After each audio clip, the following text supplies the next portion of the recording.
to President Trump's historic peace plan in the Middle East, and things are going, frankly, better than I expected that they were. This is a very, very tough situation. You have two peoples, two enemies who have fought a very tough conflict against each other. You have a terrorist organization on one hand that murdered a lot of innocent people.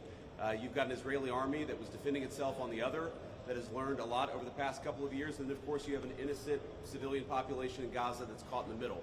But here at the Civilian Military Cooperation Center, which we are announcing the opening of, you have Israelis and Americans working hand in hand to try to begin the plan to rebuild Gaza, to implement a long-term peace, and to actually ensure that you have security forces on the ground in Gaza, not composed of Americans, who can keep the peace over the long term. So we've got a lot of work left to do. This is going to take a very, very long time, but I think Steve Witkoff, Jared Kushner, and Admiral Cooper behind me have done an incredible job. I want to say just a couple of quick things, and then I want to turn it over to Steve Witkoff. Number one, the Israeli government has been remarkably helpful in this. I want to thank them, thank our Israeli partners, and all the folks, particularly who are working hand in hand with their American friends here at the CMCC.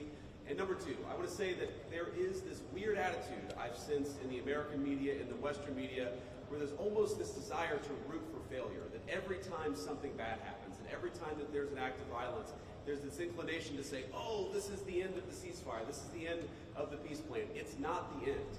It is, in fact, exactly how this is going to have to happen when you have people who hate each other, who've been fighting against each other for a very long time. We are doing very well. We are in a very good place. We're going to have to keep working on it, but I think we have the team to do exactly that. So with all thanks to our partners, both in Israel, but all across the Gulf Arab states, Indonesia, the Turks, we are doing an amazing thing here, and I'm particularly proud of the American troops working at the command center who are coordinating this effort and making it possible. So with that, I want to thank Ambassador Steve Witkoff and turn it over to him to say a few things, and after everybody's said a few words, we'll take some questions. Thank you, guys. Thank you very much, Mr. Vice President. We're really proud of what's happened here. It's an amazing effort. It's a great coordination between our partners. We have a great team. Signing this deal up was a challenge in and of itself, but the implementation, that's where it really is going to be the most important. And I think we are exceeding where we thought we would be at this time. I think the Vice President has come out here. He sees that. The Secretary of State will be out here. I can't tell you what a privilege it is to work with the team that we have, with Jared, who's an extraordinary, the President, of course, the Vice President, and Admiral Cooper. I would also say this. We're learning so much here. This CMCC that we're setting up now, this is going to be used in other conflicts as we figure out all the intricacies of how to modulate a peace deal, go from war to peace. Lastly, in closing, I want to speak about the morning that me and Jared had. We met with 10 hostages and their families, and it was really an emotional moment. And I felt blessed to be in that room. Lots of tears, lots of people really, really grateful to President Trump for getting their children home, and you, of course, Mr. Vice President. And I want to observe that I didn't see any victims in that room. I saw strong people who have come out under very difficult circumstances. Their families are reunited, and they are so grateful. And it was just my privilege as an American to be there. Thank you. Great, thank you. Thank you, Mr. Vice President. Thank you, Steve.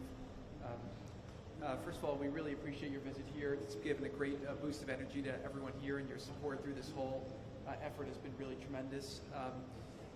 What you see here today is really the opening of the CMCC. This has been something that's been envisioned by CENTCOM. Admiral Cooper will speak about that in a bit.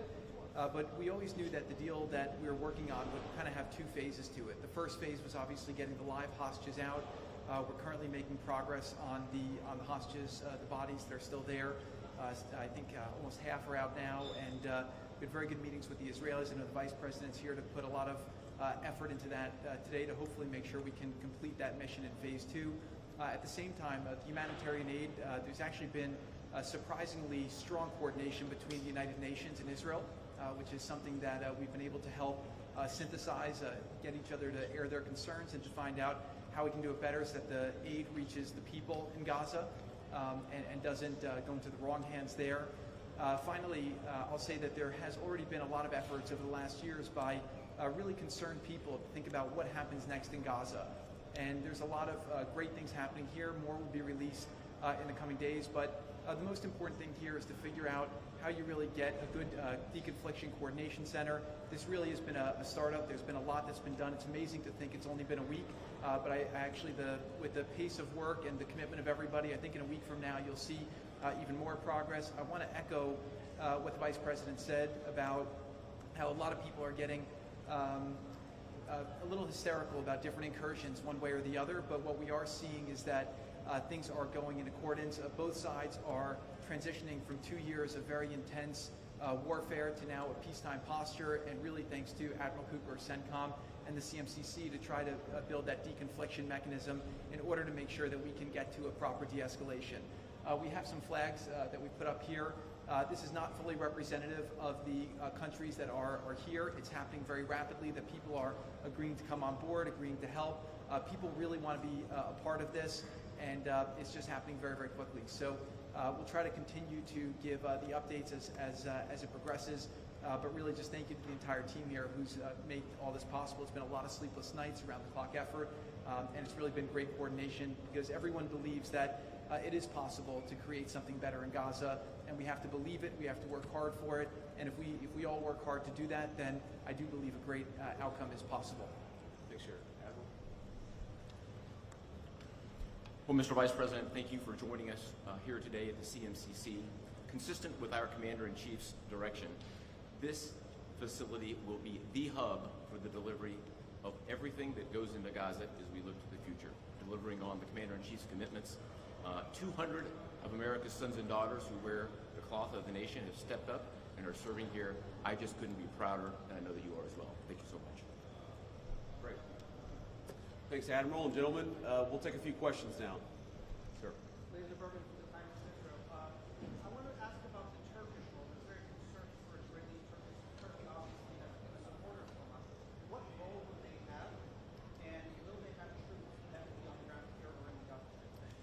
Well, I think first of all, what troops are on the ground in Israel is going to be a question the Israelis have to agree to, and I'm sure that Prime Minister Netanyahu will have opinions about that, but we think everybody has a role to play here. Some of that's going to be financial, some of that's going to be in reconstruction, some of that's just in communication with the various parties to ensure that this deconfliction process actually works and is implemented. We're not going to force anything on our Israeli friends when it comes to foreign troops on their soil, but we do think that there's a constructive role for the Turks to play, and frankly, they've already played a very constructive role